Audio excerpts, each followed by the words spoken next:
Namaste people, welcome back to this channel. In this video, this is a continuation of rubella.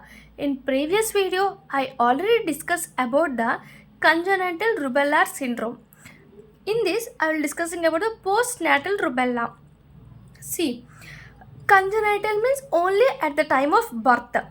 But postnatal rubella, it occurs during neonatal age, childhood and adult life. Any of these stages, postnatal rubella will occur. It is generally transmitted from person to person by respiratory droplets or upper respiratory mucosa. By respiratory tract, upper respiratory tract, pathogenesis. When they enters into the upper respiratory tract, like nasopharynx, then virus replicate in the nasopharynx and spread to the lymph nodes. After 7 to 9 days, it develops viremia, lasts until 14th day, by which both antibodies rashes are appears. At the infection of after the at until 14th day, there is no rash and antibodies are present in blood or skin. By this at the 14th day we can see antibodies and we can see rashes on skin. This is the postnatal rubella. In postnatal rubella, mode of infection is respiratory, upper respiratory droplets or mucosa. Then it is replicates in nasopharynx and comes to lymph nodes. At after 9 days, viremia produces. Until 14th day, it can't shows antibodies rashes. At the 14th day, it shows antibodies and rashes appears. Next, clinical manifestations. Clinical manifestations. Children's first rashes will be present. Adult and other older children's after 1 to 5 days. After 1 to 5 days preceding rashes along with fever, malaria, upper respiratory symptoms. Along with rashes, some of the fever, malaria, upper respiratory symptoms are present for adults and older children. But first, young children compulsory have first rashes. Rashes are macular. What are the clinical manifestations? First one is rashes, lymphadenopathy. Next, Forchheimer spots. Forchheimer spots. Rashes means maculopapular rash. Starts at the face and comes to the trunk and disappear within 3 days. Same rash is present in measles, but it takes 4 days to disappear. But in rabies, postnatal rabies, it takes 3 days to disappear. Next, lymphadenopathy. Next is Forchheimer spots. These are pin-sized petechiae on soft palate and uvula. In the mouth, there is a soft palate uvula. It has a petechiae, pin-sized petechiae present. This is called Forchheimer spots. These are the clinical manifestation of postnatal rubella. What are the clinical manifestation? Lymphadenopathy, Forchheimer spots, rashes. Next, complications. Complications are in adult women. If adult women, it comes to arthralgia, arthritis. Arthralgia means joint pains. Algia means joint pains but without inflammation. Arthritis means joint pains with inflammation. This is seen in women. Rarely thrombocytopenia and encephalitis. But in previous video I already discussed a transient congenital rubella infection has thrombocytopenia with the petechiae called blueberry muffin syndrome. But here thrombocytopenia and encephalitis are rare complications, but here complication are arthralgia, arthritis in women. Next is lab diagnosis. Lab diagnosis is isolation of virus. First one is virus isolation from nasopharyngeal or throat swab. Takes here 2 samples are there. 6 days before or onset of rash.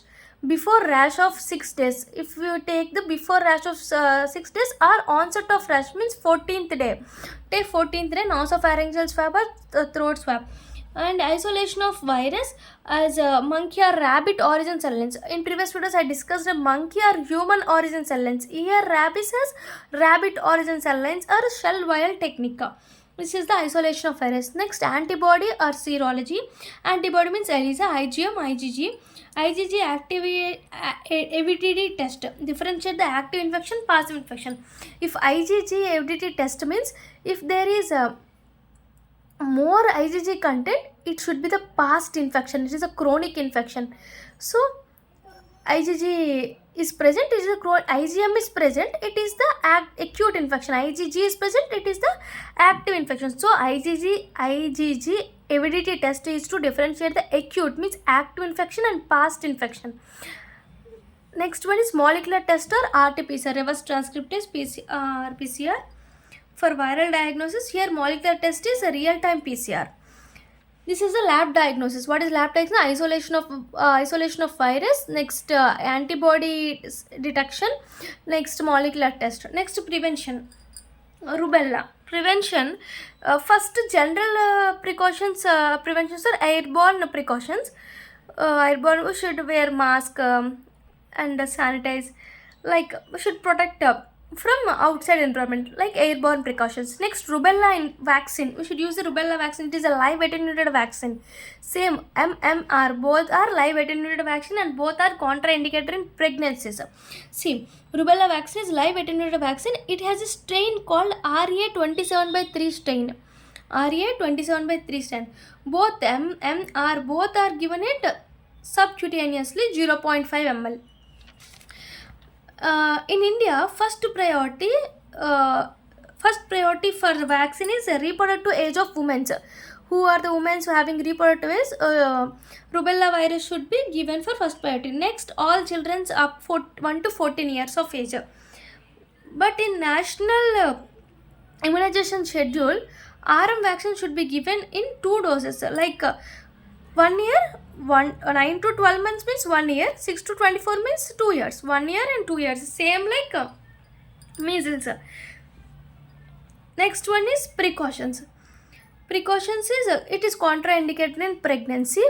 Next, pregnancy should avoided at least 4 weeks following vaccination. After vaccination, 4 weeks should be gap for the pregnancy. If there is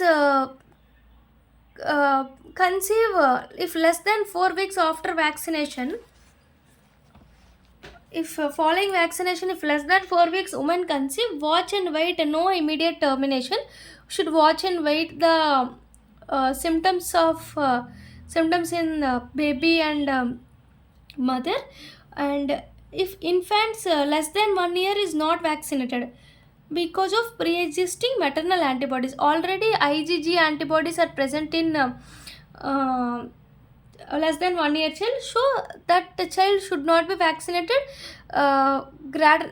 less than 4 weeks.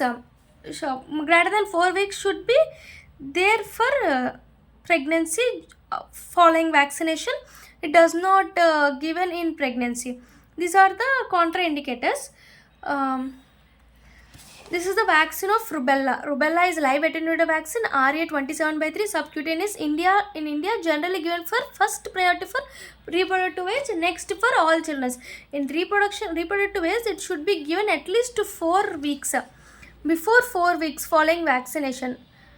And it has 2 doses, 1 year and 2 year MR vaccine. It should not be given for less than 1 year because of pre-existing maternal antibodies. This is the video on rubella virus. Generally, some of the vaccines which are contraindicated in pregnancy and safe in pregnancy, generally they will ask for MCQs. See, contraindicated in pregnancy are MMR vaccines are live vaccines, should not be given in pregnancy, and varicella vaccine should not be given in pregnancy, and BCG vaccine should not be given in pregnancy. So you should remember 3 of them: MMR, varicella, BCG should not be given in pregnancy. Next, safe in pregnancy. Safe in pregnancy is tetanus, diphtheria. TD means tetanus, diphtheria, hepatitis, influenza, meningococcal, rabies. This can be given in pregnancy. Rabies can be given in pregnancy. This is also safe in pregnancy. Sometimes they will ask in bits, what are the contraindicator in pregnancy? Means MMR vaccine, varicella, BCG should not be given in pregnancy. This is the video on rubella virus. Next video I will discuss about another virus. Thank you. Please subscribe this channel and please support us.